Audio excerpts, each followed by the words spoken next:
নমস্কার। বাংলা সেরা গল্পে সবাইকে জানাই স্বাগত। শুরু করছি প্রেমাঙ্কুর আতর্থীর লেখা উপন্যাস চাষার মেয়ে। আজ শুনবেন উপন্যাসটির প্রথম পর্ব। আমি চাষার মেয়ে। আমার বাবা চাষ করত। আমরা যাতে চাষি কৈবর্ত।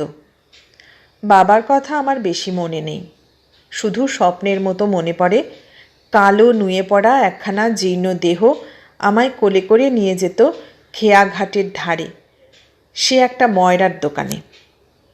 সেখানে আমার হাতে খান কয়েক বাতাসা দিয়ে বাবা বসে তামাক খেত।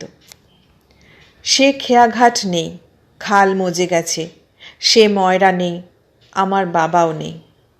আর মনে পড়ে বাবা আমায় মাঝে মাঝে আমাদের গ্রাম থেকে মাইল দূরে যে প্রকাণ্ড জলা আছে সেই জলার ধারে নিয়ে যেত। অনেকখানি রাস্তা চলতে আমার কষ্ট হতো বলে বাবা আমায় মাঝে মাঝে কোলে তুলে নিত। বাবার দেহের হাড়গুলো আমার শরীরে ফুটতো আর লাগতো।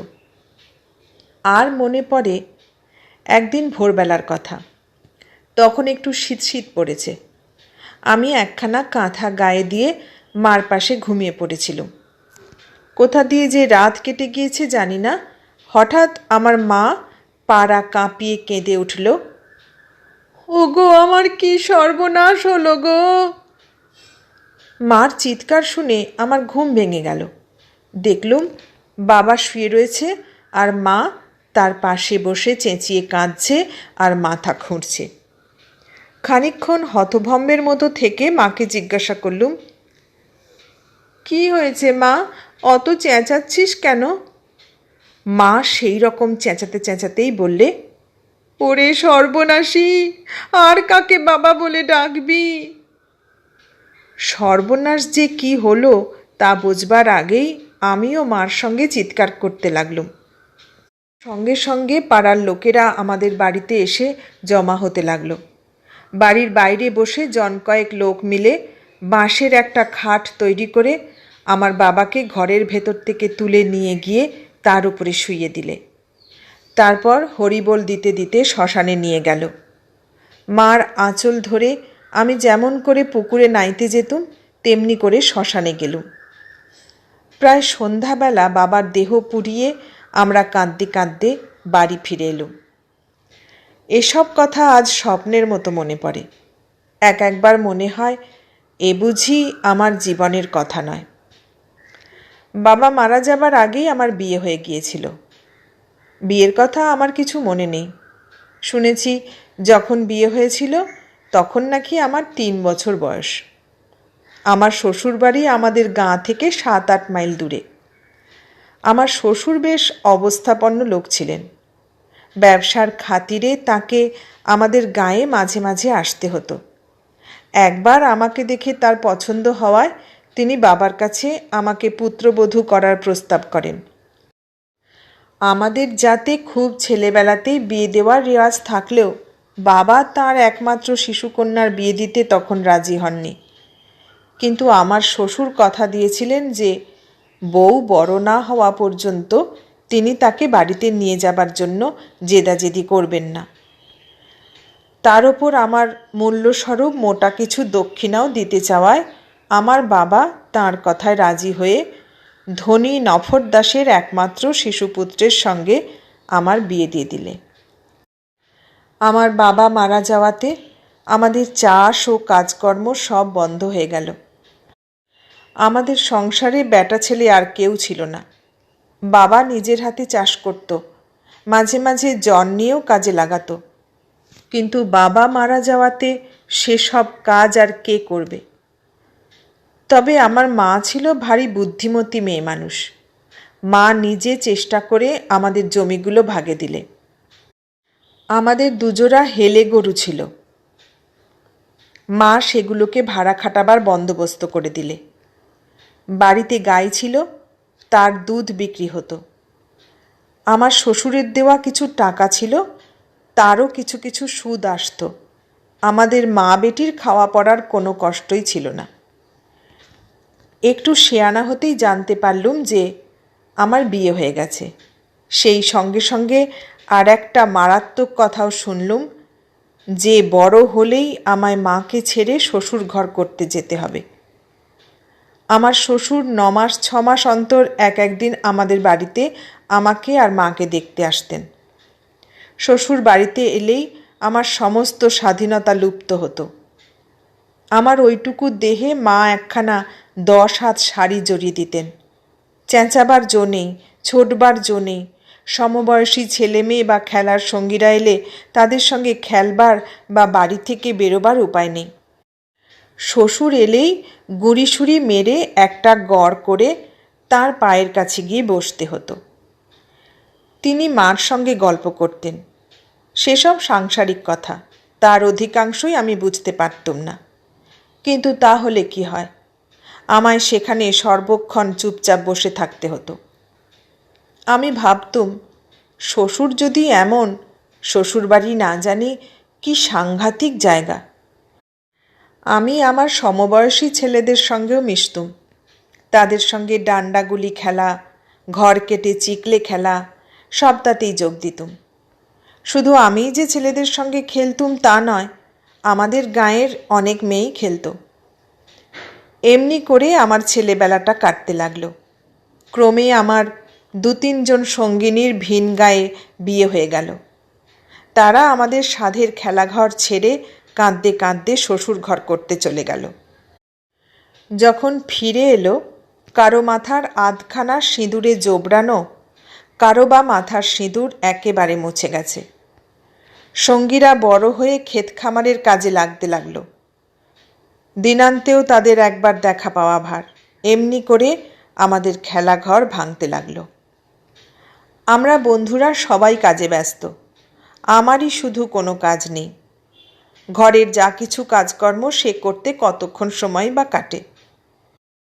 সকাল থেকে সন্ধ্যা অবধি সময় সবাই কাজের দমে কলের পুতুলের মতো ঘুরতে থাকে, আর এই কর্মময় জগতে আমারই শুধু বিপুল অবসর।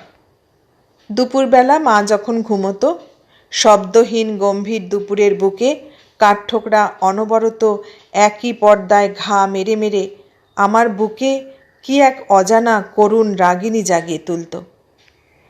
বুঝতে পারতাম না কিসের সে ব্যথা, বোঝবার চেষ্টাও করতুম না।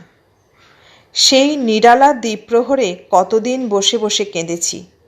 কেন কেঁদেছি তাও জানি না। মাঝে মাঝে আমার মনে হতো সময় ক্রমেই এগিয়ে আসছে। সেদিন শ্বশুর এসে মাকে বলে গিয়েছেন, এবার বৌমা বড়সড়টি হলো, এবার ওকে নিয়ে যাই। মাকে ছেড়ে চলে যেতে হবে। মনে হতো সে আমি পারবো না, শ্বশুর ঘর করতে আমি পারবো না। তার চেয়ে একলা এখানে বসে বসে কাঁদা এই ভালো, সেখানকার চেয়ে এই ভালো। একদিন সকালবেলা মা দুঃখ করে বললে, এমন কপাল আমার, ভগবান একটা দিলে তাও মেয়ে। ছেলে থাকলে কি লোকে আমায় এমনি করে ঠকাতে পারে? মাকে জিজ্ঞাসা করলুম, কি হয়েছে মা? মা বললে, আর হবে কি, সনাতন দাস আমার সর্বনাশ করলে। খেতে যা কিছু হয় নিজে তার সর্বস্ব খেয়ে আমায় বলে এবার কিছু হলো না, কেই বা দেখে। সনাতন দাসের বাড়ি আমাদের বাড়ির কাছেই। আমাদের খানিকটা জমি তাদের ভাগে দেওয়া হয়েছিল। মার কথা শুনে আমি মনে করলুম, এবার থেকে দুপুরবেলা ঘরে বসে না থেকে আমি রোজ মাঠে যাব। মার ছেলে নেই, আমি যতটা পারি তার সে দুঃখ ঘুচিয়ে দেব। সনাতনদের যে জমিটা ভাগে দেওয়া হয়েছিল, সে জমিটা আমাদের বাড়ি থেকে বেশি দূরেও নয়। অবশ্যই এসব কথা মার কাছে তখন প্রকাশ করিনি। সে সময় কিসের চাষ হচ্ছিল মনে নেই। সনাতনের ছেলে সুদামও তার বাপের সঙ্গে কাজ করতে যেত। সনাতনের পরিবার দুপুরবেলা তাদের জন্য ভাত নিয়ে যেত। আমি সনাতনের পরিবারের সঙ্গে দুপুরবেলা মাঠে যেতে আরম্ভ করলুম। এজন্য মা আমায় কিছু বলতো না। কেউ কিছু বললে মা বলতো, আর ও তো চলল, কদিনই বা ওরকম করে বেড়াবে, যে কদিন পারে করে নি। সুদাম ছিল আমার খেলার সঙ্গী। দুপুরবেলা তারা কাজ করত, আমি তাদের আশেপাশে ঘুরে বেড়াতাম। অন্ধকার ঘনিয়ে এলে তারা মাঠ থেকে ফিরে আসতো, আমিও সুদামের সঙ্গে গল্প করতে করতে বাড়ি ফিরতুম। প্রায় মাস দুয়েক এই রকম করে কাটল। একঘেয়ে জীবনের মধ্যে এই বৈচিত্র্যটুকু বেশ লাগছিল।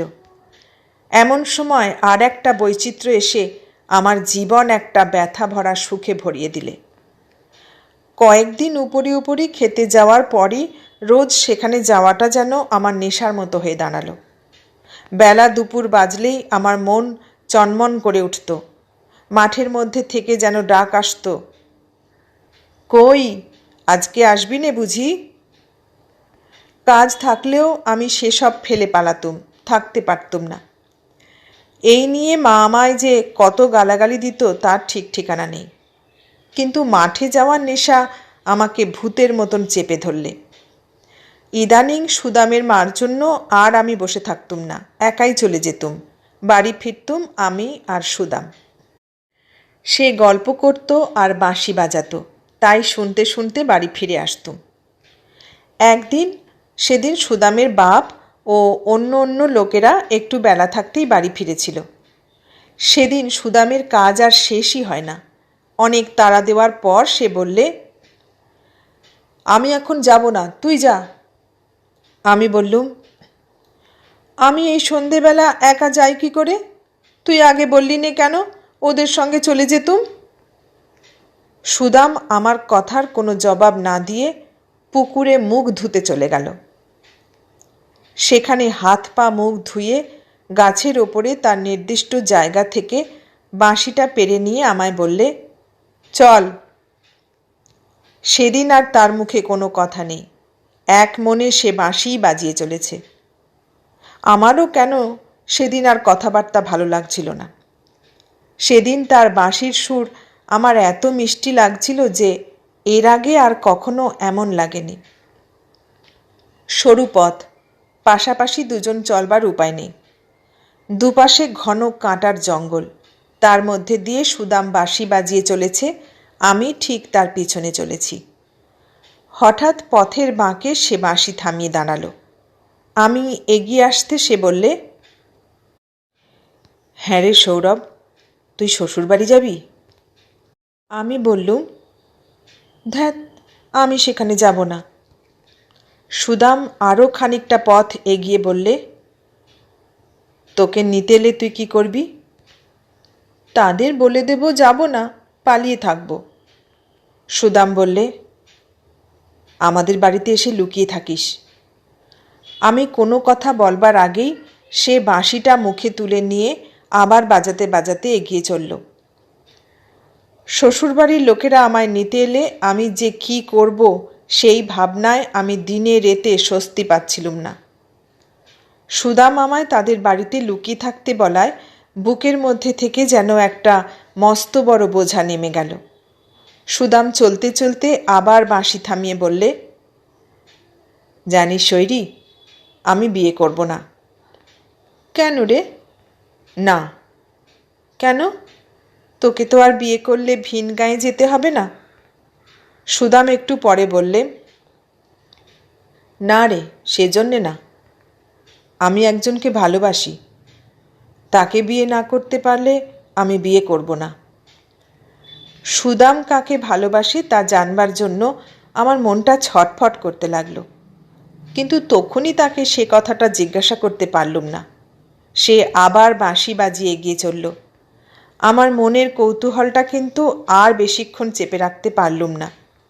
দুপা চলতে না চলতেই জিজ্ঞাসা করে ফেললুম, সুদাম, কাকে ভালোবাসিস? আমায় বলবি নে?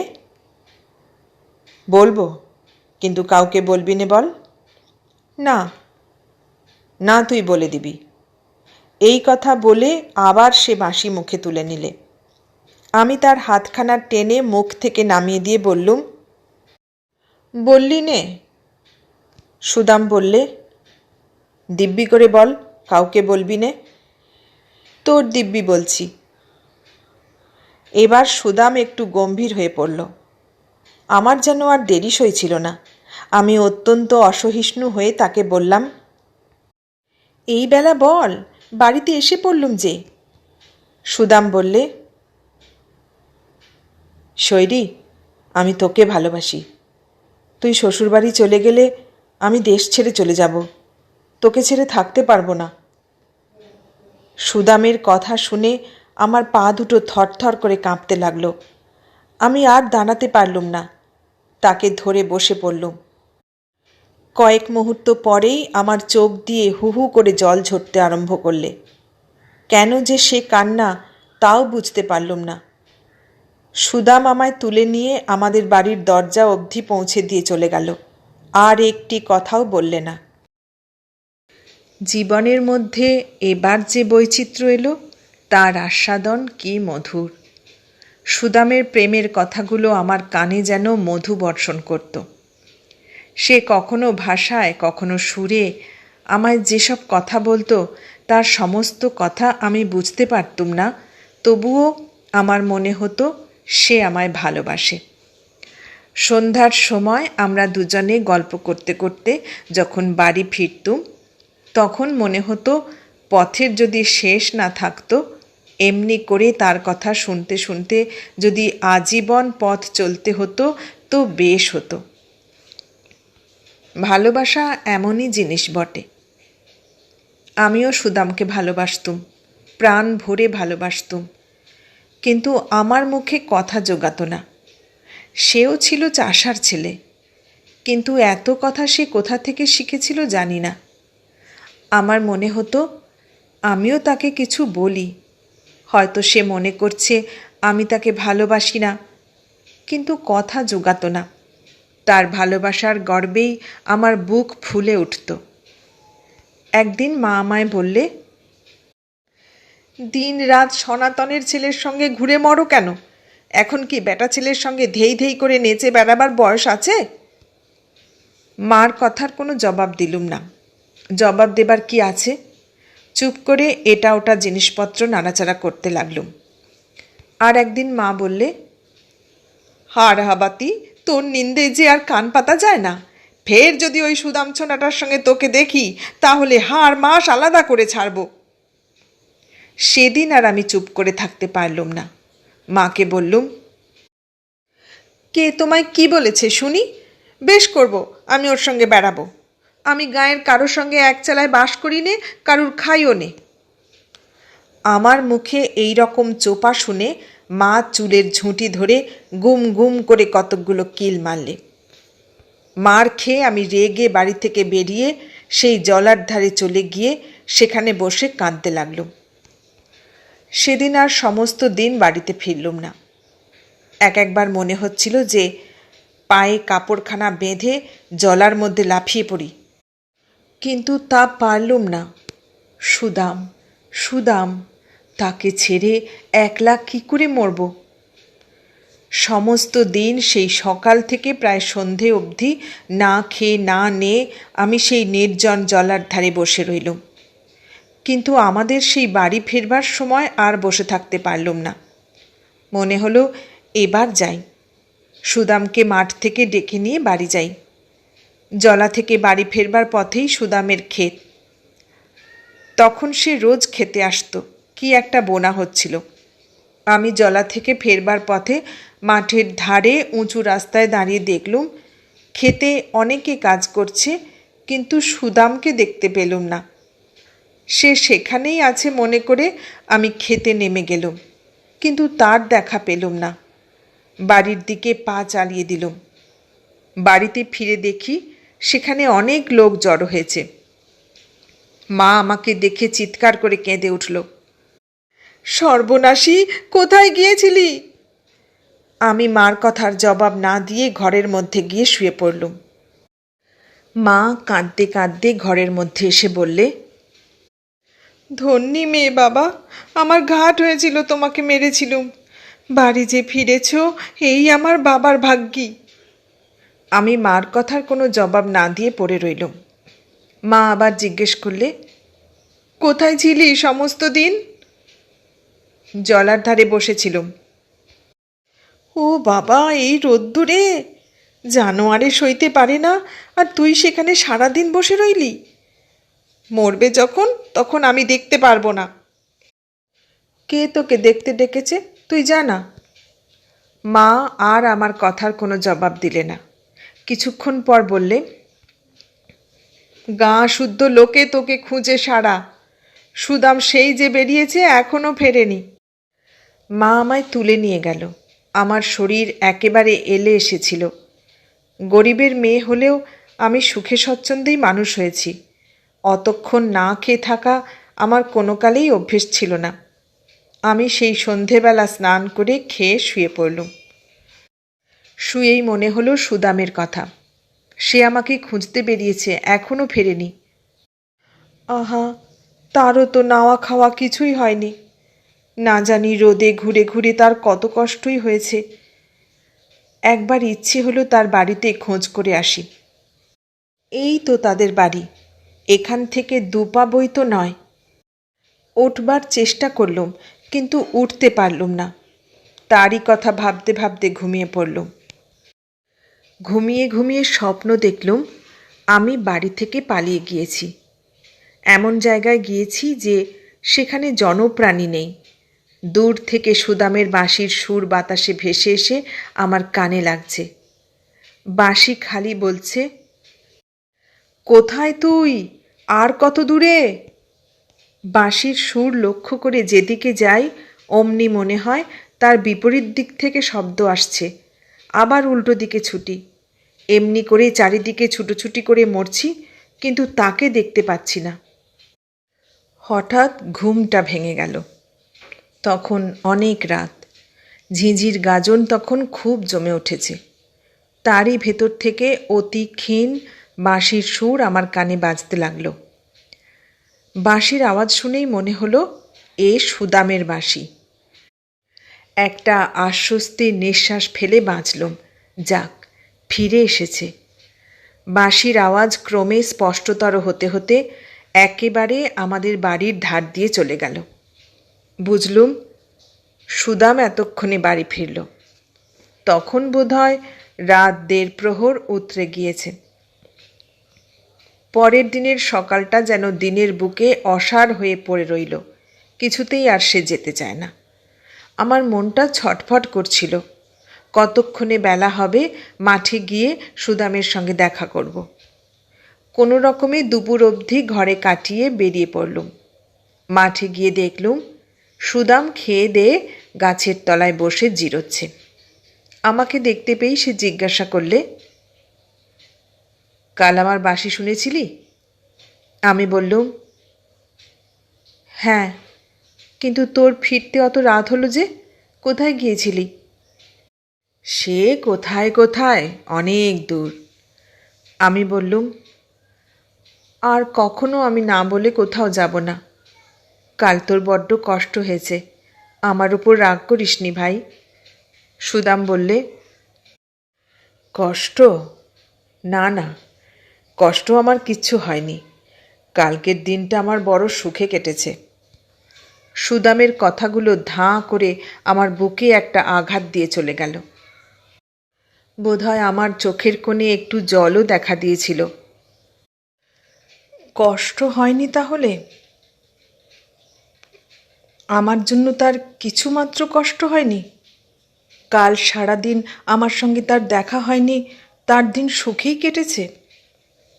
সুদাম বললে, তোর মা যখন আমাদের বাড়িতে গিয়ে বললে তুই রাগ করে কোথায় চলে গিয়েছিস, আমি তখনই তোর খোঁজে বেরিয়ে পড়লুম। খালের ধার দিয়ে ওই যে লাল মাটির রাস্তা এঁকে বেঁকে চলে গিয়েছে, ওই পথ ধরে আমি এগিয়ে চললুম তোর খোঁজে। 2 পা যাই আর চেঁচাই, শৈরি, ও শৈরি! কিন্তু তোর সাড়া নেই। মনে হয় আরেকটু এগিয়ে গেলেই তোকে পাবো। রাস্তার ধারে একটা বড় গাছের ছায়ায় গিয়ে দাঁড়াই, আর মনে হয় এতক্ষণ তুই সেখানে বসেছিলি, আমার সাড়া পেয়েই পালিয়েছিস। আর বিশ্রাম করা হয় না। তখনই উঠে তোর নাম ধরে চেঁচাতে চেঁচাতে আবার ছুটি। এমনি করে 5-6টা গাঁ ছাড়িয়ে চলে গেলুম। কিন্তু তুই তখনও ধরা দিচ্ছিস নে দেখে আমি বাঁশি বাজাতে শুরু করলুম। জানি বাঁশি শুনলে তুই আর থাকতে পারবি না। বাঁশি বাজাতে বাজাতে এগিয়ে চললুম, আর আমার ক্লান্তি জলতেষ্টা সব চলে গেল। বাঁশিতে ফুঁ দিয়ে দিয়ে আমি আমার আহ্বানের সুর বাতাসে ছড়িয়ে দিতে লাগলুম, দূরে দূরে, আরও দূরে, গলার স্বর যেখানে পৌঁছতে পারে না। সেই সুর আবার তোর কাছ থেকে ফিরে আসতে লাগলো আমার কানে হাজার গুণ মিষ্টি হয়ে। তুই বলছিলি, এই যে আমি, আমায় ধর দিকিন। এই রকম লুকোচুরি খেলতে খেলতে আমি এগিয়ে চলেছিলাম। হঠাৎ দেখলুম সূর্যি ডুবে গেছে। তখন আমার হুঁশ হলো, আর খেলা নয়, এবার তো বাড়ি ফিরতে হবে। যদি এখন না ফিরি তবে তুই যে আবার অন্ধকারে একা ফিরতে পারবি নে। বলতে বলতে সুদামের চোখ দুটো জলে ভরে উঠল। সে অন্যদিকে মুখ ফিরিয়ে বসল। আমিও কি জানি তার দিকে চেয়ে থাকতে পারলুম না, অন্যদিকে ফিরে বসলুম।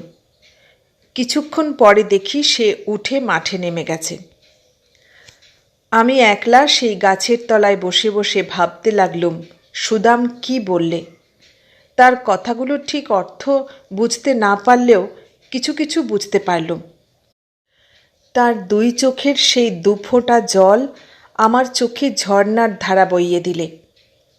আমি সেই গাছতলায় বসে বসে কাঁদতে লাগলুম। কাঁদতে কাঁদতে সেখানে শুয়ে পড়লুম। তারপর কখন যে ঘুমিয়ে পড়লুম তা জানি না। সুদাম এসে আমায় ঠেলে তুলে দিলে। উঠে দেখি সন্ধ্যা হয়ে গেছে। সুদাম বললে, চল, এখানে শুয়ে কেন? শরীরটা ভালো নেই বুঝি? আমি বললুম, চল, সন্ধে হয়ে গেছে। পথে চলতে চলতে একবার সুদাম বললে, আজ সন্ধে রাতেই চাঁদ উঠবে, আসিস না, লুকোচুরি খেলব? না ভাই, তাহলে মা ভারী ঝঞ্ঝাট বাঁধাবে। সুদাম যেন একটু ক্ষুণ্ণ হয়ে বললে, আচ্ছা থাক, সারাদিন বাইরে আছিস, আবার বেরুলে তো বকবারই কথা। সুদাম আপনার মনে বাঁশি বাজাতে বাজাতে বাড়ি চলে গেল। আমিও বাড়ি গেলুম। বাড়িতে ঢুকতে না ঢুকতে মা চেঁচিয়ে উঠল, পোড়ার মুখী, সারাদিন কোথায় ছিলি? আজ যে তোর শ্বশুর এসেছিল, সারাদিন বসে বসে এই যাচ্ছে। মা আরও বললে, তোর শ্বশুর তোকে এবার নিয়ে যাবে। 7 দিন বাদে ভালো দিন আছে, সেদিন জামাইকে নিয়ে আসবে আর তোকে নিয়ে যাবে। মার মুখে শুনলুম যে এই 2 বছর ধরে নাগার মকদ্দমায় আমার শ্বশুর একেবারে সর্বশান্ত হয়ে পড়েছেন। শরীরও তার ভেঙে পড়েছে। আমার স্বামী, যে জীবনে কখনো ক্ষেত খামারের কাজ করেনি, আজ তাকে নিজে হাতে হাল ধরতে হয়েছে। শ্বশুর নাকি বলেছেন, মরবার আগে তার মা লক্ষ্মীকে অর্থাৎ আমাকে নিয়ে গিয়ে তার ঘরে প্রতিষ্ঠিত করতে চান। আমি মাকে বললুম, আমি কারো মা লক্ষ্মী টক্ষ্মী হতে চাইনি, আমি শ্বশুরবাড়ি যাব না। আমার মা খুব বুদ্ধিমতী স্ত্রীলোক ছিলেন, তা না হলে বাবা মরে যাওয়ার পর আমাদের যে কি হাল হতো তা বলা যায় না। মা আমার কথা শুনে সে সময় রাগারাগি না করে বললে, মেয়ে মানুষের কি ও কথা বললে চলে মা? আমি যদি বাপের বাড়ি ছেড়ে চলে না আসতুম তাহলে মা পেতিস কোথায়? আমি বললুম, ওসব কথা তোর শুনতে চাইনি, সেখানে পাঠালে আমি গলায় দড়ি দিয়ে মরব, সে কিন্তু তোকে বলে দিচ্ছি। মা বললে, পাগলি মেয়ের কথা শোনো। আরে তোর বয়সী মেয়েদের শ্বশুরঘর যে পুরনো হয়ে গেল। তোর সঙ্গে যাদের বিয়ে হয়েছে তারা যে 2-3 ছেলের মা। তোর শ্বশুর ভালো মানুষ, তাই এতদিন তোকে বাপের বাড়ি রেখে দিয়েছে। আহা, মিনসের যে হাল হয়েছে তার দিকে আর চাওয়া যায় না।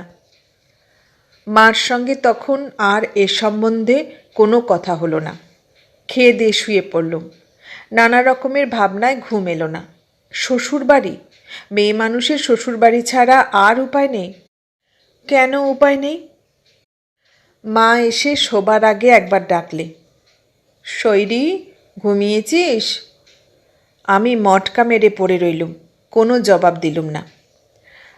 মাকে ছাড়তে হবে, সুদামকে ছাড়তে হবে।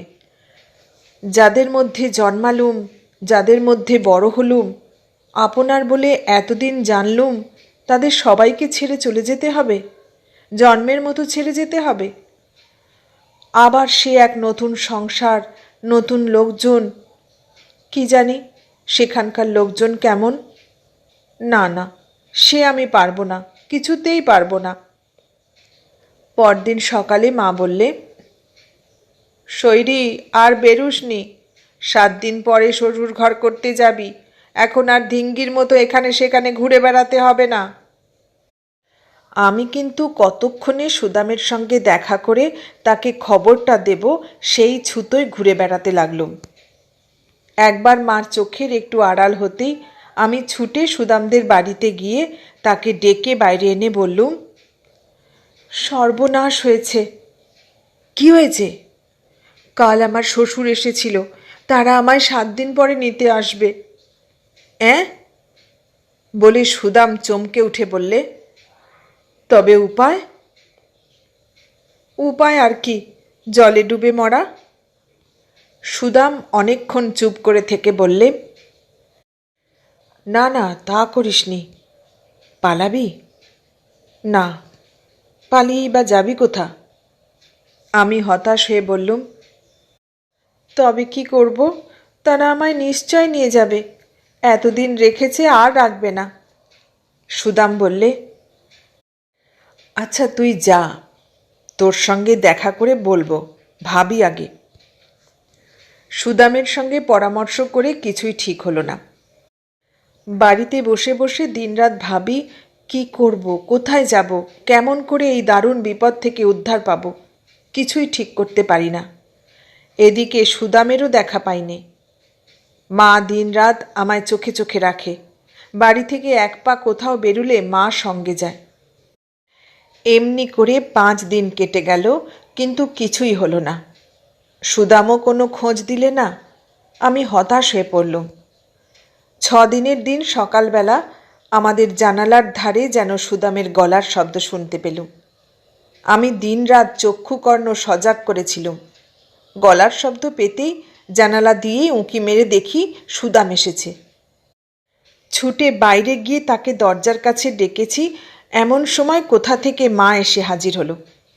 আমি তার সঙ্গে কথা বলবার আগেই মা জিজ্ঞাসা করলে, কি রে সুদাম, কি চাই?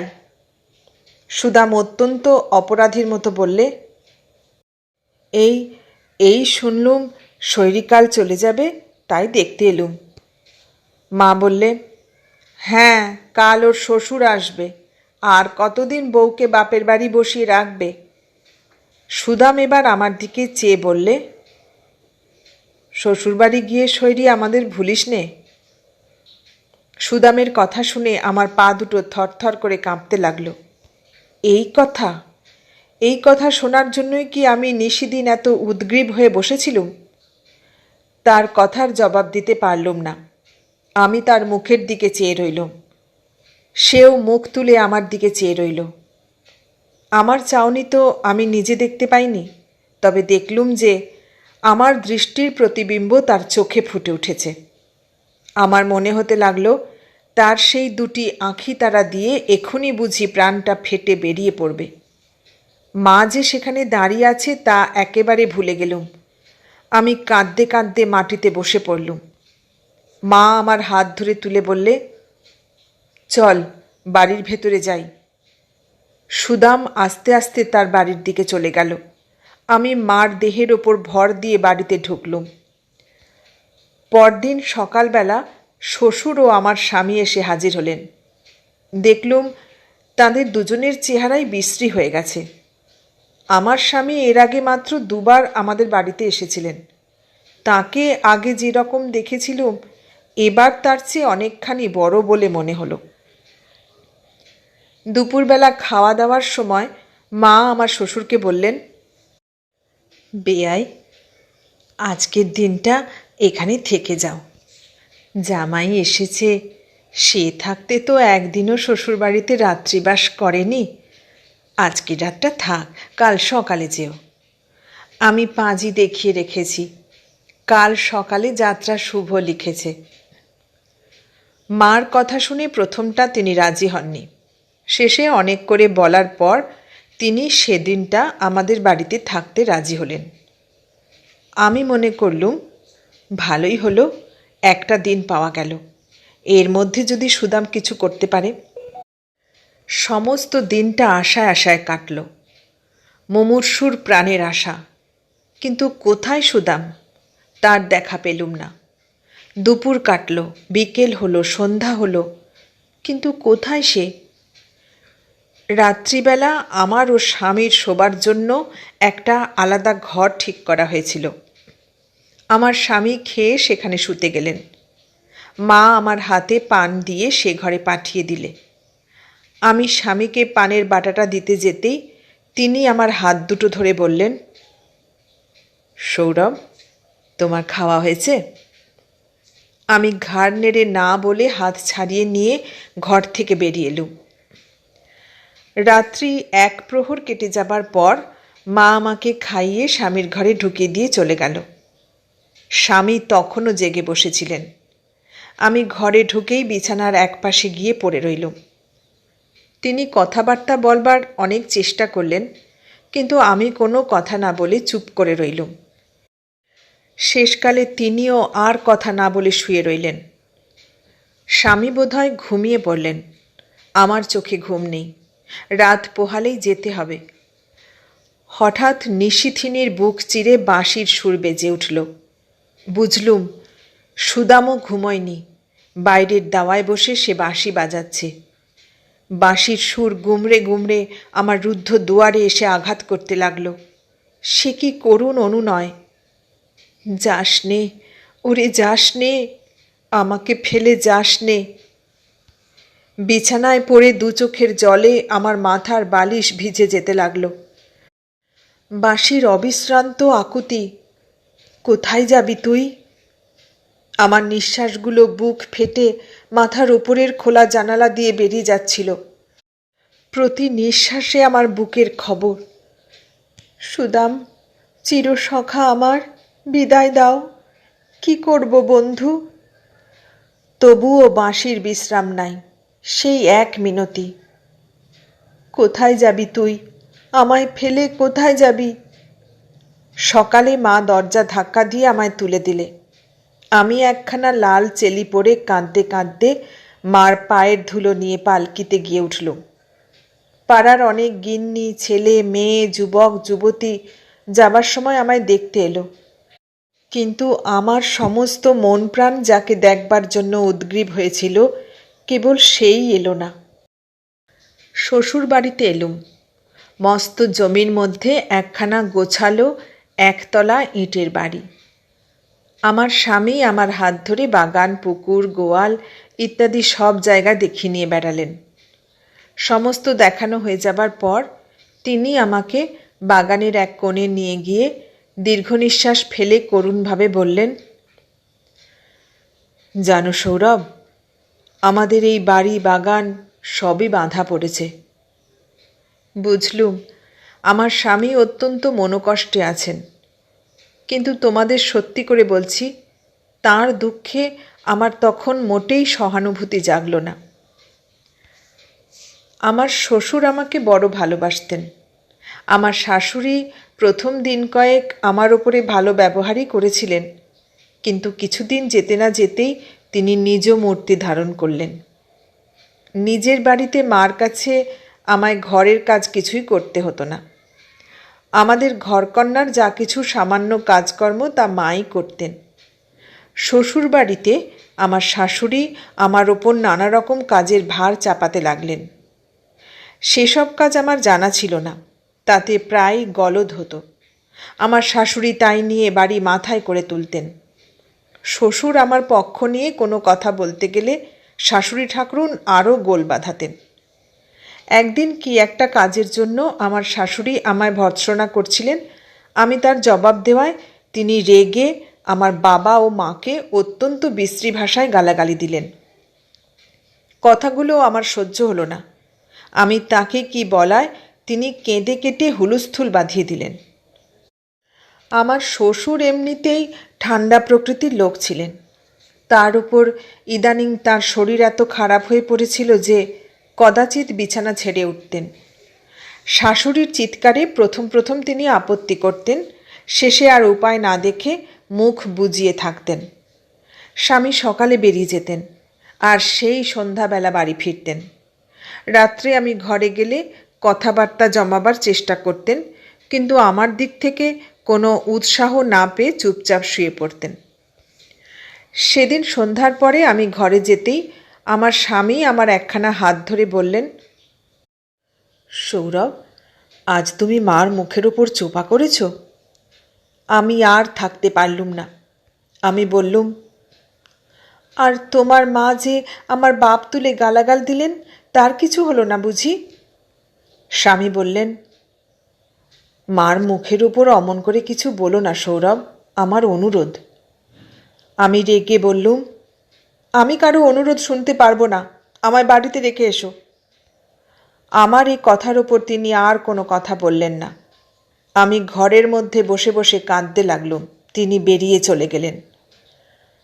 আমার শ্বশুরের সম্পদের দিনে তাঁরা যে আমায় বাড়িতে নিয়ে আসেননি, এজন্য স্বামী ও শ্বশুর আমার কাছে অনেক সময় দুঃখ করতেন। কিন্তু আমি যে তাদের সেই দিনের জাঁকজমক দেখিনি এবং দুঃখের দিনের এই দুর্দশা দেখছি, আমার উপরে শাশুড়ির আক্রোশের এই একটা প্রধান কারণ ছিল। তিনি প্রায়ই এইসব কথা তুলে আমায় খোঁটা দিতেন। সকাল থেকে সন্ধ্যা অবধি সমস্ত দিনটাই এমন কাজকর্ম, ঝগড়াঝাঁটি ও অশান্তির মধ্যে কাটতে লাগলো যে অন্য কথা চিন্তা করবার আমার আর অবসর ছিল না। যে সুদামের মূর্তি দিনরাত মনের মধ্যে ধ্যান করতুম, বছর দুয়েকের মধ্যে সপ্তাহে তার কথা একবারও মনে হতো কিনা সন্দেহ। কিন্তু তখনও আমি স্বামীকে ভালোবাসতে পারিনি। সুদামের চেয়ে তার অনেক গুণ ছিল। সে আমার ওপর রাগ করত, দুই একদিন কিল পর্যন্ত মেরেছে, কিন্তু আমার স্বামী আমার ওপর কখনো রেগে কথা পর্যন্ত কননি। তাহলে কি হবে? তাকে তখনও ভালোবাসতে পারিনি। এমনি করে আমার শ্বশুরবাড়িতে দিন কাটতে লাগলো। শ্বশুরবাড়ির সম্বন্ধে আগে মনের মধ্যে যেসব বিভীষিকা জাগত, সেখানে গিয়ে দেখলুম যে শ্বশুরবাড়ি তার চেয়ে অনেক বেশি ভয়ানক জিনিস। নিজেদের বাড়িতে ফিরে যাবার জন্য আমার মন ছটফট করতে থাকত। একদিন আমার স্বামীকে বললুম, আমাকে বাড়িতে রেখে এসো না। তিনি হেসে বললেন, আমার বাড়ি? আবার বাড়ি কোথায়? আমি বললুম, এই আমার বাড়ি নয়, আমার মার কাছে রেখে এসো। কথাটা শুনে বোধহয় তার দুঃখ হলো। তিনি মুখখানা চুন করে ঘর থেকে বেরিয়ে গেলেন। শ্বশুর দিনে দিনে রোগে শয্যাশায়ী হয়ে পড়তে লাগলেন। দিনরাত খেটে খেটে আমার স্বামীরও শরীর ভেঙে পড়ছিল। আমার শ্বশুরের ভিটে বন্ধক ছিল। গ্রামে একঘর ব্রাহ্মণ মহাজন ছিল, খুব পয়সাওয়ালা লোক তারা। মাসকাবারে তারা সুদের জন্য তাগাদা করতে আসত। ঘরে প্রায় টাকা থাকতো না। এই নিয়ে সংসারে নানা অশান্তি হতো। দারিদ্র কাকে বলে এতদিন তা আমার জানা ছিল না। কুকুরের মতো সে আমার শ্বশুরের সংসারের পেছনে যতই ঘুরতে থাকতো, আমার শাশুড়ি ঠাকরুনের মেজাজ ততই গরম হতে থাকত। পাওনাদারের সুদের টাকা জমতে লাগলো, সুদের সুদ বাড়তে লাগলো, আর সেসব শোধ করবার জন্য আমার স্বামী পাগলের মতো ঘুরে বেড়াতে লাগলেন। এখানে সেখানে যা একটু আধটু জমি জায়গা ছিল তাও বিক্রি হতে লাগলো।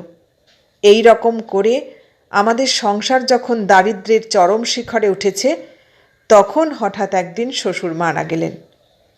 শ্বশুর মারা যাওয়ায় আমার স্বামী একেবারে চতুর্দিক অন্ধকার দেখলেন।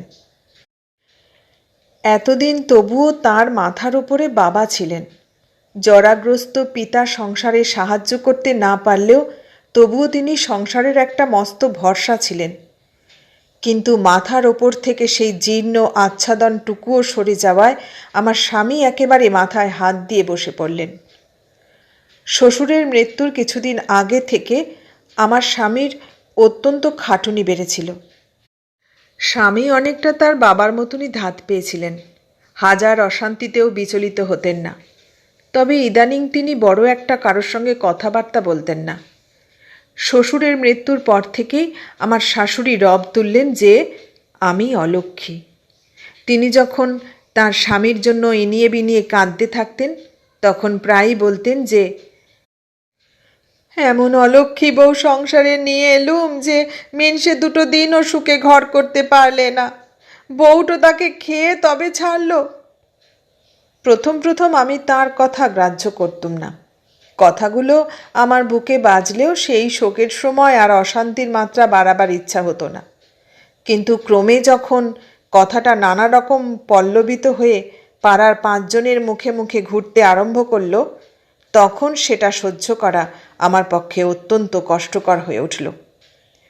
আমার শ্বশুরের শ্রাদ্ধ হয়ে যাবার দিন কতক পরে একদিন আমার শাশুড়ি পাড়ার জনকতক গিন্নির সামনে আমার নাম করে ওইসব কথা বলায় সেদিন আমি আর থাকতে পারলুম না।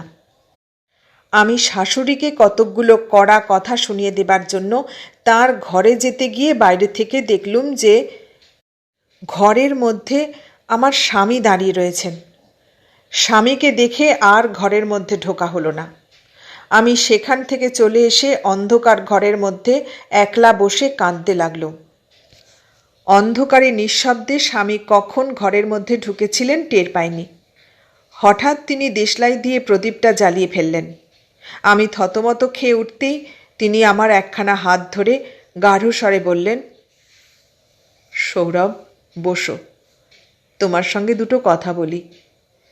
আমি বসতে তিনি ঘরের দরজাটা ভেজিয়ে দিয়ে আবার কাছে এসে বসলেন। তারপর অত্যন্ত শান্তভাবে আমায় জিজ্ঞাসা করলেন, কাঁদছিলে?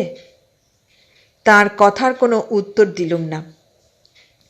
কিছুক্ষণ নিঃশব্দে কাটবার পর তিনি বললেন, তোমার মার কাছে যাবে? মনে হলো বলি, এক্ষুনি এক্ষুনি, ওগো তোমার পায়ে পড়ি, আমাকে মার কাছে রেখে এসো। কিন্তু একটি কথাও বলতে পারলুম না।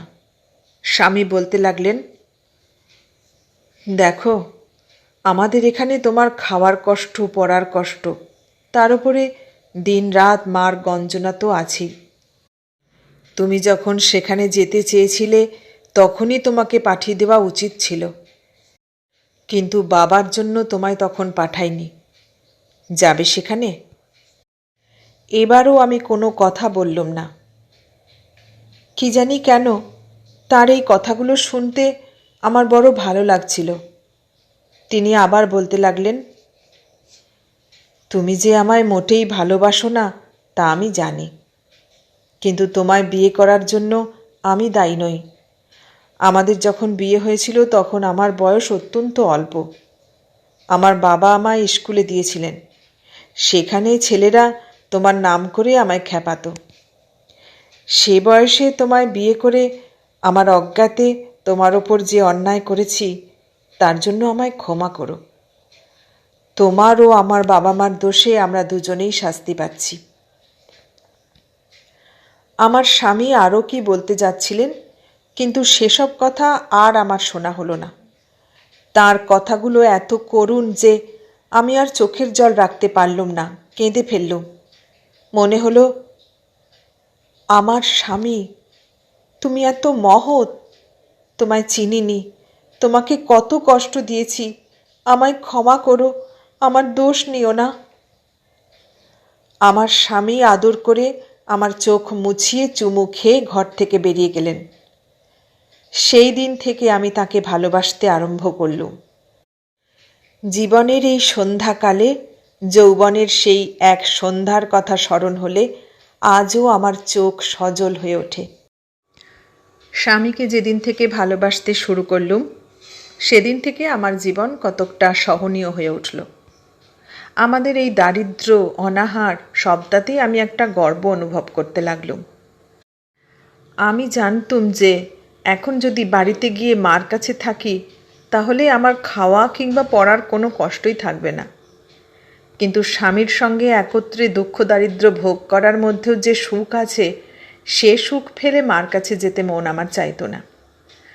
মধ্যে মধ্যে শাশুড়ির গঞ্জনা আমার পক্ষে অসহ্য হয়ে উঠত বটে, কিন্তু স্বামীর মুখ চেয়ে আমি সব ভুলে থাকতুম। সেই রাত্রির পর থেকে আমি ভালো করে লক্ষ্য করতে লাগলুম, আমার স্বামীর শরীরও দিনে দিনে যেন ভালো হচ্ছে, আর তার মন তো প্রফুল্ল ছিলই। সংসারের মধ্যে দুঃখ কষ্ট অনটন থাকা সত্ত্বেও পরিবারের কেমন একটা শ্রী ফিরে গেল। দিনগুলো আগের চেয়ে অনেক ভালোভাবে কাটতে লাগলো। ইতিমধ্যে আমার মা আমাকে নিয়ে যাবার জন্য একবার লোক পাঠিয়েছিলেন, কিন্তু স্বামীকে সেই দারিদ্র্যের মধ্যে একলা ফেলে চলে যেতে পারলুম না। লোক ফিরিয়ে দিলুম। বছরখানেক বেশ কাটল, কিন্তু আমাদের সেইটুকু সুখও বিধাতার সহ্য হলো না। সেবার অনাবৃষ্টি হয়ে আমাদের ধানের ফসল কিছুই হলো না। জমিদারের খাজনা, মহাজনের সুদ কোথা থেকে পরিশোধ করা হবে? স্বামী আবার চিন্তায় দিনে দিনে শুকিয়ে উঠতে লাগলেন। তখন আমি অন্তঃসত্ত্বা। আমি লুকিয়ে মার কাছে কিছু টাকা চেয়ে পাঠালুম। আমার মা চাওয়া মাত্র টাকা পাঠিয়ে দিয়ে আমাকে ও স্বামীকে তার কাছে গিয়ে থাকতে অনুরোধ করে পাঠালেন। মার টাকাগুলো এনে স্বামীর হাতে দিতেই তিনি চমকে উঠে বললেন, টাকা কোথায় পেলে? মার কাছ থেকে আনিয়েছি। তিনি অত্যন্ত বিমর্ষ হয়ে বললেন, আমাদের অবস্থার কথা তাকে জানানো তোমার ঠিক হয়নি। আমি বললুম, কেন? তিনি সে কথার জবাব না দিয়ে চুপ করে রইলেন। বুঝলুম, ধনীর সন্তান তিনি, ভাগ্য বিপর্যয়ে আজ এই অবস্থা হয়েছে। কিন্তু তার অবস্থার কথা আত্মীয় স্বজন টের পায়, এটা তিনি পছন্দ করেন না। অনেকক্ষণ চুপ করে থেকে তিনি বললেন, তোমার মা বিধবা মানুষ, তিনি কোথায় টাকা পাবেন?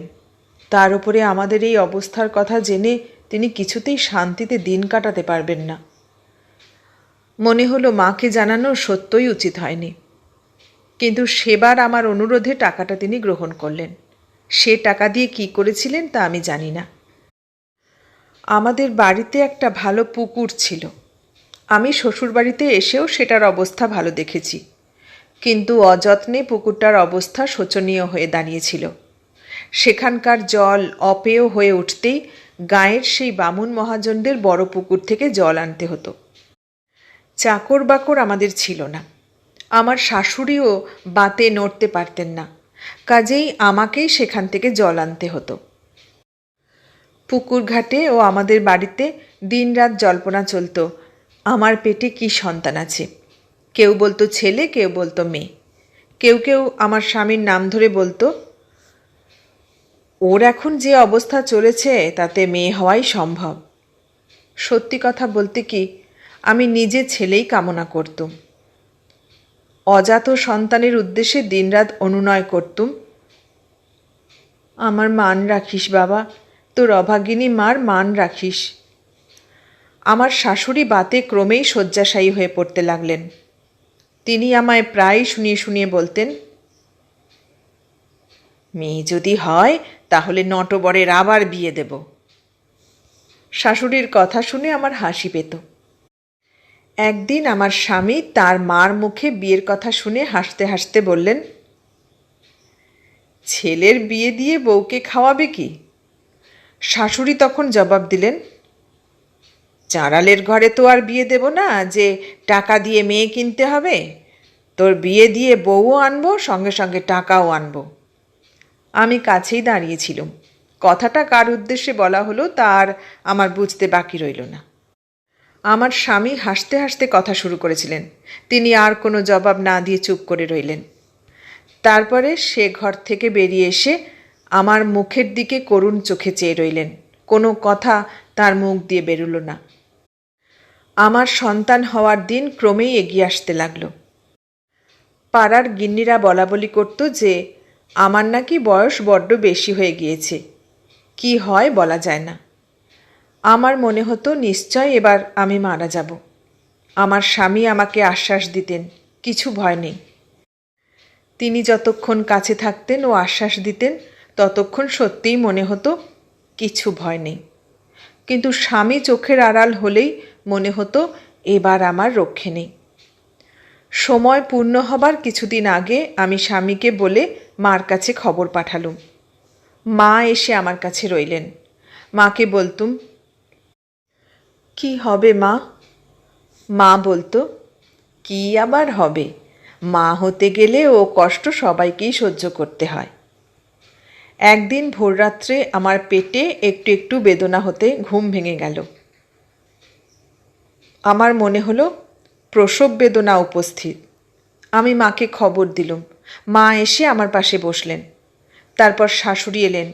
ক্রমে পাড়ার দু একজন প্রসবের কাজে অভিজ্ঞা গিন্নি এসে জুটতে লাগলেন। সবার মুখ দেখে ভয়ে আমার অন্তরাত্মা শুকিয়ে উঠতে লাগলো। ব্যথা ক্রমেই বাড়তে লাগলো। মাকে বললুম, আর তো পারি না মা। মা বললেন, সহ্য কর মা, ভগবানের নাম কর। মার কথা শুনে আমার বুক শুকিয়ে উঠল। ভগবানের নাম? তবে কি আমি সত্যিই বাঁচব না? লোককে তো মরবার সময় হরিনাম শোনায়, তবে কি তাই হলো? এতদিন যা ভেবেছিলুম তাই ঘটল? একবার আমার চারপাশের সবার দিকে চেয়ে দেখলুম। কেউ বা গল্প করছে, কেউ বা গম্ভীর মুখে বসে রয়েছে। আমার এত যন্ত্রণা হচ্ছিল যে তাদের কথা আমার কানে যাচ্ছিল না। আমার মনে হতে লাগলো তারা যেন আমার মরণের কথাই বলাবলি করছে। আমার সন্তান, যাকে এতদিন ধরে গর্ভে ধারণ করলুম, তাকে আদর করতে পারবো না? শাশুড়ি আবার আমার স্বামীর বিয়ে দেবে? সে এসে আমার সন্তানকে কখনোই যত্ন করবে না। ছেলে যদি হয় তবু ভালো, কিন্তু যদি মেয়ে হয়, তাকে তো সারা জীবন আমারই মতো কষ্ট পেতে হবে। হয়তো আমারই মতন অবস্থায় তার মৃত্যু হবে। মনের মধ্যে দিয়ে ধাঁ ধাঁ করে এক একখানা ছবি ফুটে উঠে সঙ্গে সঙ্গে মিলিয়ে যেতে লাগলো। যন্ত্রণা যত বাড়তে লাগলো, আমার জ্ঞানও যেন লোপ পেতে লাগলো। আমি মার মুখের দিকে চেয়ে দেখলুম, তার চোখ দুটো জলে ভরে উঠেছে। মার হাত ধরে বললুম, একবার তাকে ডাকো, শেষ দেখা দেখে যাই। আমার মা শাশুড়িকে ডেকে বললেন, বেয়ান, একবার নটবরকে ডাকো তো, শৈরি তাকে দেখতে চাইছে। শাশুড়ি ঝাঁকুরি মেরে বলে উঠলেন, হ্যাঁ, আর ডাকবার সময় পেলে না। কথাটা কানে আসার সঙ্গে সঙ্গে একটা দারুণ যন্ত্রণায় আমার জ্ঞান হারিয়ে যাবার মতন অবস্থা হলো। নিজের জ্ঞানকে ঠিক করে রাখার জন্য একটা চরম চেষ্টা করলুম। কয়েক মুহূর্ত পরেই শিশুর চিৎকার আমার কানে গেল। তারপর কি হয়েছে আর আমার মনে নেই। কতক্ষণ অজ্ঞান অবস্থায় পড়েছিলাম জানি না। একবার যেন ক্ষীণ জ্ঞান এসেছিল। ঘরের মধ্যে যারা ছিল তাদের কথাবার্তার আওয়াজ একবার কানে এলো।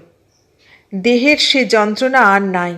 একটা দারুণ অবসাদে আমার হাত পা সর্বাঙ্গ অবসন্ন। কয়েক মুহূর্ত পরেই আবার জ্ঞানহারা হয়ে পড়লুম। একবার যেন মার গলার আওয়াজ পেলুম। তিনি বললেন, শৈরি, হাঁ কর তো মা। আমি হাঁ করলুম। আমার মুখের মধ্যে যেন জলের মতো কি একটা জিনিস চামচে করে ঢেলে দেওয়া হলো। সেটা জল না দুধ না শরবত, কোনো আস্বাদনই পেলাম না। তারপরে আবার অজ্ঞান হয়ে পড়লুম।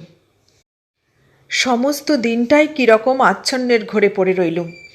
যখন সম্পূর্ণ জ্ঞান হলো, তখন বেলা প্রায় পড়ে এসেছে। চোখ চেয়ে দেখলুম, মাথার কাছে আমার স্বামী বসে রয়েছেন। তিনি ধীরে ধীরে আমার মাথায় হাত বুলিয়ে দিচ্ছেন। আমি চোখ চাইতেই তিনি জিজ্ঞাসা করলেন, কেমন লাগছে সৌরভ? আমি জিজ্ঞাসা করলুম, কি হয়েছে? স্বামী বললেন, ছেলে হয়েছে। আনন্দে আর কোনো কথা বলতে পারলুম না। আমার দুই চোখ উপচে জল গড়িয়ে পড়ল। স্বামী তাঁর কোঁচার খুঁট দিয়ে আমার চোখের জল মুছিয়ে ঝুঁকে আমার কপালে একটা চুমু খেয়ে বললেন, আমি যাই সৌরভ, আতুর ঘরে ঢুকেছি দেখলে ভারী গোল বাঁধবে। এই কথা বলে আস্তে আস্তে তিনি ঘর থেকে বেরিয়ে চলে গেলেন। শিশুর আগমনে আমাদের গৃহের চেহারা ফিরে এলো। কত পুরনো জিনিস ভাঙল, কত ভাঙা জিনিস আবার নতুন করে তৈরি হলো। আমাদের পরিবারের মধ্যে দিনরাত্রি যে অশান্তির আগুন জ্বলছিল, এক ফোঁটা সেই দেবতার আশীর্বাদে সে আগুন অনেকটা শান্ত হলো। আমার শাশুড়ি, যিনি দিনরাত ঝগড়া গালাগাল খিটিমিটি নিয়েই থাকতে ভালোবাসতেন, নাতিকে পেয়ে তিনি সব ভুলে গেলেন। সে যেন তার প্রধান অবলম্বন হয়ে উঠল। শাশুড়ি তার নাম দিলেন দীননাথ। দিনুর যখন মাস 5 বয়স তখনই তিনি তাকে আমার কাছ থেকে তুলে নিজের ঘরে নিয়ে গেলেন। দীননাথ আসার পর থেকে একদিকে যেমন সংসারের অশান্তি কমল, অন্যদিকে দারিদ্র তেমনি কঠোর মূর্তিতে আমাদের দেখা দিলে। বাড়িতে যে গাই গরু ছিল, শ্বশুরের অসুখের সময় সেগুলো বেচে ফেলতে হয়েছিল। আমার স্বামীর শরীর অত্যন্ত দুর্বল ছিল, তার উপরে ছেলেবেলা থেকেই তার দুধ খাওয়ার অভ্যাস। দুধ না খেতে পেয়ে তার শরীর আরও খারাপ হয়ে পড়ছিল। কিন্তু দিনুকে তো আর দুধ না খাইয়ে রাখা যায় না। এদিকে গয়লাকে টাকা দেব এমন অর্থও নেই। আমি আমার স্বামীকে না জানিয়ে আমার সোনার হার ছড়া বেচে ফেললুম। কিন্তু তাতে আর কদিন চলবে? সেই টাকা থেকে মাঝে মাঝে সংসার খরচের জন্য কিছু দিতে হতো। আবার দিনুর দুধের অনটন পড়তে লাগলো। আমার মা 4-5 দিন অন্তরেই দিনুর খবর নিতে পাঠাতেন। একবার আমি তার কাছে দিনুর দুধের জন্য কিছু টাকা চেয়ে পাঠালুম। এবার কিন্তু টাকা আসবার আগেই আমি স্বামীকে সে কথা জানিয়েছিলাম। দারিদ্র্যের পেষণ তাঁর আর সে মনের জোর ছিল না। আমার কথা শুনে হতাশভাবে বললেন, বেশ করেছ, ছেলেটাকে বাঁচাতে হবে তো। তারপর কিছুক্ষণ চুপ করে থেকে একটা চাপা দীর্ঘ নিঃশ্বাস ফেলে বললেন, ভগবান আমার ঘরে ছেলে পাঠালেন কেন তাও বুঝতে পারি না। আমি তার মুখ চেপে ধরলুম। ওগো, অমন কথা মুখেও এনো না। মাকে লেখবার পর থেকে আমার দিনুর আর কোনো কষ্টই রইল না। মার সংসারে আর কোনো লোক ছিল না। তার কিছু টাকা ছিল, সে টাকা ভালো জায়গায় খাটত। তার উপরে ক্ষেতের ফসলও ছিল, ওদিকে খরচও ছিল কম। তিনি যে প্রতি মাসে দিনুর নামে দুধের খরচ বলে কয়েকটা নগদ টাকা দিচ্ছেন, এ কথা আমার শাশুড়ি জানতেন না। তবে প্রায়ই দিনুর জামা কাপড় আসায় তিনি বেশ খুশিই ছিলেন। ছেলে আমার একটু একটু করে বড় হতে লাগলো। তার কচি মুখে আধো আধো মা মা বলি আমার যে কি ভালো লাগতো তা তোমাদের কি করে বোঝাবো। কিন্তু আমি যখনই দেখেছি যে আমার সুখের মাত্রা কানায় কানায় পূর্ণ হওয়ার উপক্রম হয়েছে, তখনই নির্মম অদৃষ্ট আমার হাত থেকে সে পাত্র ছিনিয়ে নিয়েছে। সুখের আনাচে কানাচে দুঃখ ঘুরে বেড়াচ্ছে, জীবনের পায়ে পায়ে মৃত্যু ঘুরে বেড়ায়, এ আমরা দেখেও দেখি না। স্বামীর সংসারে এসে আমি যেসব কষ্ট ভোগ করছিলুম, পুত্রের মুখ দেখে আমি সেসবই ভুলে গিয়েছিলুম। কিন্তু দুঃখ আবার নতুন রূপ ধরে আমাদের আক্রমণ করতে আরম্ভ করলে। আমার শ্বশুর যাদের কাছে বাড়ি বন্ধক রেখেছিলেন, তারা আসলো টাকার দাবি করতে। আমরা নিজেরাই তখন খেতে পাইনি, সে কয়েক হাজার টাকা তখন কোথা থেকে শোধ দেব। আমার স্বামী অন্য কাউকে বাড়িটা বাঁধা দিয়ে মহাজনদের টাকা শোধ করে দেবার চেষ্টা করতে লাগলেন। আমাদের জাতের যে কঘর লোক গাঁয়ে ছিল, তাদের সবার অবস্থাই আমাদের মতন না হলেও বাড়ি বাঁধা নিয়ে টাকা দিতে পারে এমন অবস্থা কারো ছিল না। গ্রামের মধ্যে বড়লোক ছিল 2 ঘর। এক ঘর ছিল সেই বামুন মহাজনেরা যারা আমাদের টাকা দিয়েছিল, আর এক ঘর তারা কায়স্থ বড়লোক। তারা ছিল জমিদার। তাদের সঙ্গেই মামলা করে আমার শ্বশুর সর্বশান্ত হয়েছেন। স্বামীর মুখে শুনেছিলুম যে আমার শ্বশুরের কাছ থেকে একটা জমি ফাঁকি দিয়ে নেবার চেষ্টা করে না পারায় শেষকালে তারা একটা মিথ্যা মামলা সাজিয়েছিল। আমার শ্বশুরও ছিলেন জেদি লোক, তখন সেটা কিছুতেই ছাড়লেন না। জমিদাররা বললে, ছোট লোকের পয়সা হয়েছে দেখছি একবার। আমার শ্বশুর বললেন, ধর্ম আছে দেখি একবার। শেষকালে টাকার জোরে ধর্ম পেছিয়ে গেল, তারা মামলা জিতে নিলে। সেই মামলায় শ্বশুর সর্বশান্ত হয়ে পড়লেন। জমিদারদের কাছে গেলে তারা বাড়িটা বাঁধা রাখতে পারত। সেখান থেকে প্রস্তাব নিয়ে আমাদের কাছে লোকও এসেছিল, কিন্তু আমার স্বামী কিছুতেই তাদের কাছে গেলেন না। তিনি এই জন্য শহরে হাঁটাহাঁটি শুরু করলেন। আমাদের গ্রাম থেকে শহর প্রায় 23-24 মাইল দূরে। গরুর গাড়ি করে যাবার সংস্থান আমাদের ছিল না, কাজেই তাকে হেঁটেই যাতায়াত করতে হতো। বার 2 যাতায়াত করতে না করতেই তিনি বিছানায় পড়লেন। তখন চাষের সময়, সব কাজ বন্ধ রইল। প্রায় মাসখানেক ভুগে অস্থি চর্মসার হয়ে তিনি বিছানা থেকে উঠলেন। স্বামীর অসুস্থতার জন্য মহাজনের তাগাদা কমল না।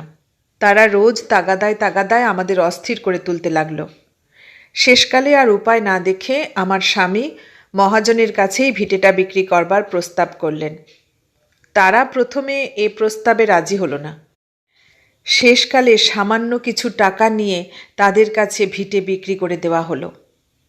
সেই টাকায় খানিকটা জমি জমা নিয়ে আমাদের নতুন খড়ের ঘর তৈরি হলো। যেদিন আমরা পুরনো বাড়ি ছেড়ে দিয়ে আমাদের নতুন খড়ের বাড়িতে যাই, সেদিনকার কথা কখনো ভুলব না। জিনিসপত্র আমাদের যা কিছু ছিল তা আগেই নতুন বাড়িতে চালান করে দেওয়া হয়েছিল। কেবল রান্নাঘরের হাঁড়ি পাতিলগুলো ছিল, সেগুলো ফেলে যেতে হবে। সকালবেলাকার খাওয়া দাওয়া শেষ করে বেলা 3টে নাগাদ আমরা বাড়ি ছাড়বার উদ্যোগ করলুম। আমার শ্বশুরের এই ভিটে থেকে নতুন বাড়ি মিনিট 5 পথ মাত্র। বাড়ি থেকে বেরোবার আগেই উঠোনে দাঁড়িয়ে আমার শাশুড়ি ডুকরে কেঁদে উঠলেন। ঠাকুরমাকে কাঁদতে দেখে দিনুও তার স্বরে চিৎকার করতে লাগল। আমার স্বামী দাওয়ার একখানা থাম ধরে নীরবে কাঁদতে লাগলেন। পাড়ার যে যেখানে ছিল সকলেই এসে সেখানে জুটতে লাগল। সকলের মুখই ভয়চকিত, সবার মুখেই হাহাকার। হায় হায়, শেষে ভিটে ছাড়তে হলো। সকলেই আমার শ্বশুরের সম্পদের দিনের কথা তুলে নানা রকম সান্ত্বনা দিতে লাগল। আমার মনে একটা প্রশ্ন জাগছিল যে, মেয়ে যখন তার বাপের বাড়ি জন্মের মতো ছেড়ে দিয়ে শ্বশুর ঘর করতে যায়, তখন তার প্রাণে যে ব্যথা বাজে, সে ব্যথা কি ভিটে ছাড়ার ব্যথার চেয়ে কম? উঠোনে দাঁড়িয়ে দাঁড়িয়ে অনেকক্ষণ কেটে গেল। তারপর সন্ধ্যার অন্ধকারে আমরা দৈন্যের লজ্জা ঠেকে বাড়ি থেকে বেরিয়ে পড়লুম। নতুন বাড়িতে এসে আবার নতুন করে সংসার পাতলুম। কিন্তু আমার শাশুড়ি সেই যে এসে বিছানা নিলেন, আর উঠলেন না। 2 দিন 3 দিন অন্তরও একবার তাকে জোর করে খাওয়াতে পারতাম না। সমস্ত দিনের মধ্যে একবার হয়তো তার নাতির সঙ্গে কথা বলতেন। আমার কিংবা তার ছেলের সঙ্গে একেবারেই কথা বলতেন না। এই রকমে প্রায় মাস 6 মধ্যে তার শরীর পাত হয়ে গেল। শীতের কিছু আগে তার ভয়ানক পেটের অসুখ দেখা দিল। আমরা কবিরাজ ডাকালুম, কিন্তু তিনি ওষুধ খেলেন না। নিতান্ত গোলমাল করলে তিনি ওষুধ নিয়ে ফেলে দিতেন। বাড়ির শোক তিনি আর ভুলতে পারলেন না। মানুষের হৃদয় বিচিত্র উপাদানে তৈরি। অপরে তো দূরের কথা, মানুষ নিজের হৃদয়কেই চিনতে পারে না। মানুষ সুখে দুঃখে হাসে, কাঁদে, বাঁচে, মরে, কিন্তু তার নিজের মধ্যে যে রহস্যময় জগৎ রয়েছে, তার কোন কোঠায় কি সঞ্চিত আছে তা সে নিজেও জানে না। আমার শ্বশুরের ভিটের ওপর শাশুড়ির যে এত স্নেহ লোকানো ছিল, তা কোনো দিনও তার কথায় কিংবা কাজে টের পাওয়া যেত না। বাড়ি বিক্রি সম্বন্ধে প্রায় 1.5 বছর ধরে কথাবার্তা চলছিল। আমার স্বামী সে সম্বন্ধে তার সঙ্গে প্রায় রোজই কথাবার্তা বলতেন। দরদস্তুর নিয়ে তিনিও কথা বলতেন। বোধহয় ভিটে ছাড়তে তার মনে এত বড় আঘাত লাগবে, সে কথা তিনি নিজেও বুঝতে পারেননি। ভিটের শোকে তিনি ছেলে নাতি সবার কথা ভুলে গেলেন। এমন আত্মহত্যা আমি কখনো দেখিনি। অনাহারে শুকিয়ে শুকিয়ে শীতের মাঝামাঝি সময়ে তার মৃত্যু হলো। মার শোকে আমার স্বামী কাঁদলেন, আমার ছেলে কাঁদল, আমিও কাঁদলুম। এতক্ষণ শুনলেন প্রেমাঙ্কুর আতর্থীর লেখা চাষার মেয়ে উপন্যাসটির প্রথম পর্ব। কেমন লাগলো? ভালো লাগলে লাইক, কমেন্ট, শেয়ার করবেন। আর নতুন বন্ধু হলে সাবস্ক্রাইব করার অনুরোধ রইল। সবাইকে অনেক ধন্যবাদ জানিয়ে আজ এখানেই শেষ করলাম।